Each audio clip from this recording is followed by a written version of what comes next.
This is the meeting debrief video for the May 9th, 2022 meeting. Pretty normal, all of the beginning stuff, so we'll get right down to the part where we had decision items, things that were being made there.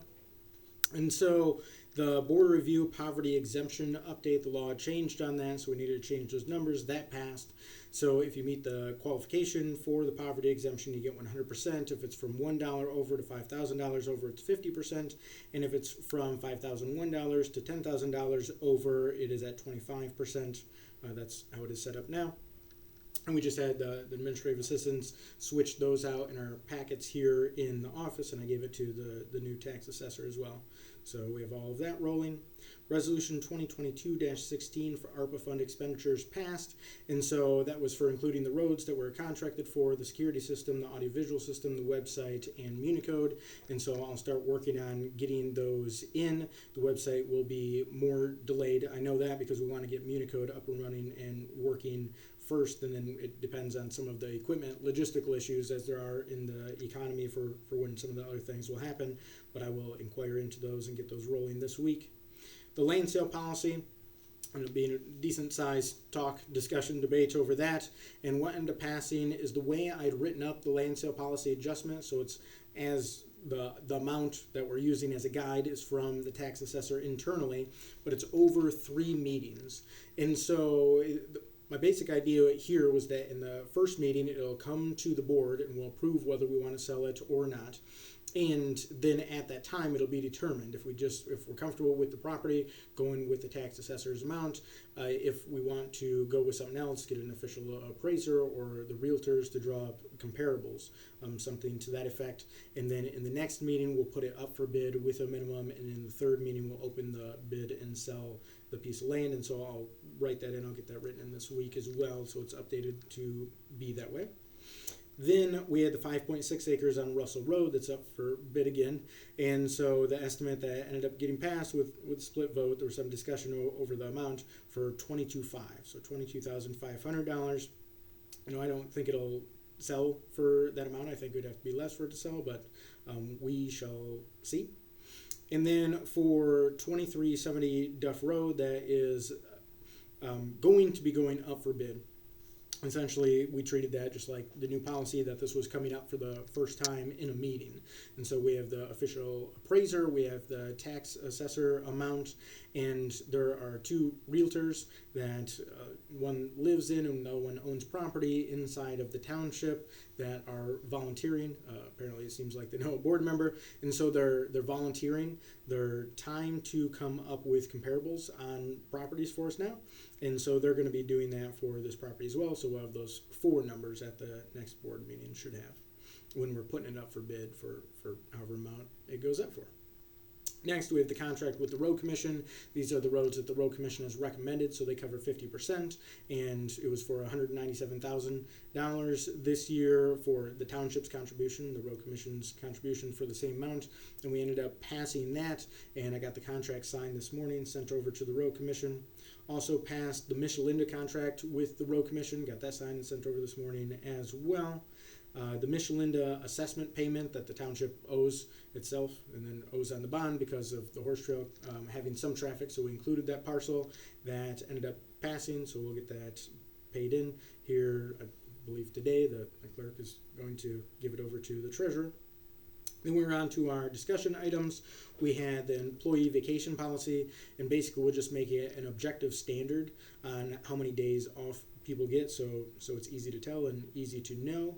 And then for an amount, if you roll over on your holidays instead of losing them or on your vacation and your paid personal time, we'll pay out at the end of every year, so it doesn't build up to a ridiculous amount or put some people in bad spots if they can't be off because of personnel reasons.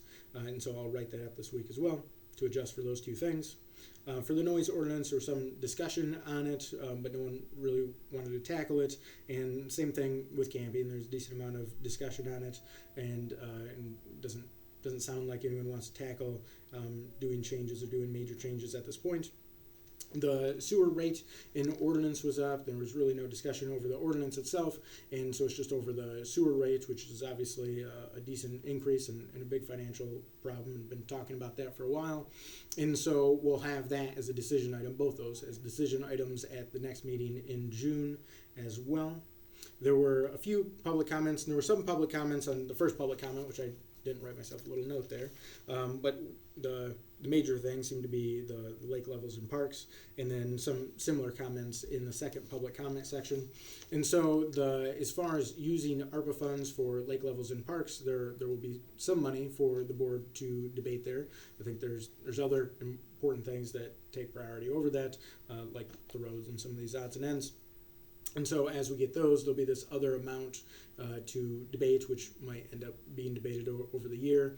And then there's the water levels, which are a huge deal, and the lake levels, and I'll shoot a separate video on that. I've been trying to collect information from a bunch of different sources. I was just out for a few hours this morning at the lake level outlet device on Twin Lake and checking that out, because there's a minor amount of seepage, and there were engineers there, and they were calculating it out, and it sounds like it would take months for it to even have a minor effect on Twin Lake itself. To be something less than an inch would take several months at the rate that there's a little bit of seepage there. And so it can't drop between the winter levels even if the dam completely failed, because of the way the pipe is set in across the road that goes under the road there. And so it would have to, it's only the 6 inches on top that make the whole difference. That's the whole variable. And they videoed that, the Drain Commission, the Water Resources Commissioner hired plumbers to go out there, and they videoed that tube, and everything seemed in good shape. So it's decent. And then, which brings up a little bit more of a mystery of the lake levels, but overall the surrounding water is dropping, and the water in Michigan overall is dropping a lot. And so that definitely has something to do with it. And if that is the full effect, at this point it looks like that is the full effect. It's fully just a natural cycle. There was a comment that had been sent to me, and I read from Michelle about adding a dog park to Beagle Field, and obviously Renee on the board, she's interested in making that happen as well. So that's part of that ongoing longer discussion. There was a little bit of a discussion of dredging the boat launches, which the one that most people are concerned with is the Twin Lake boat launch, which is county land and has to have an Eagle permit pulled for it, so it can be quite an extensive thing. And I thought it would be nice to at least just have some quotes on numbers on it, but the 3 major dredging companies along the lakeshore here in our area don't want to do a quote for it because it's too small of a project. And so the county commissioner reached out to me. Kim, he was at the meeting, and he talked with the head of parks, Bob Lukens, and I already talked to Bob about this before, and so apparently he talked to him again, and they might send something my way if they can get someone to give quotes on it. But at that point, then you have to allocate the funds. The county would have to allocate the funds to do it and everything, and then they would have to seek the Eagle permits. There's also a county permit for water soil erosion. So I'm guessing they can get that from Rob, but then they would have to seek a permit from Eagle, and it's hard to tell how long those types of things take. A lot of times they take 18 months, and I know in Dalton Township for their work that they're doing on Bear Lake, it took twice that long. It took 3 years, and so that can fluctuate, but it is being inquired into in the county.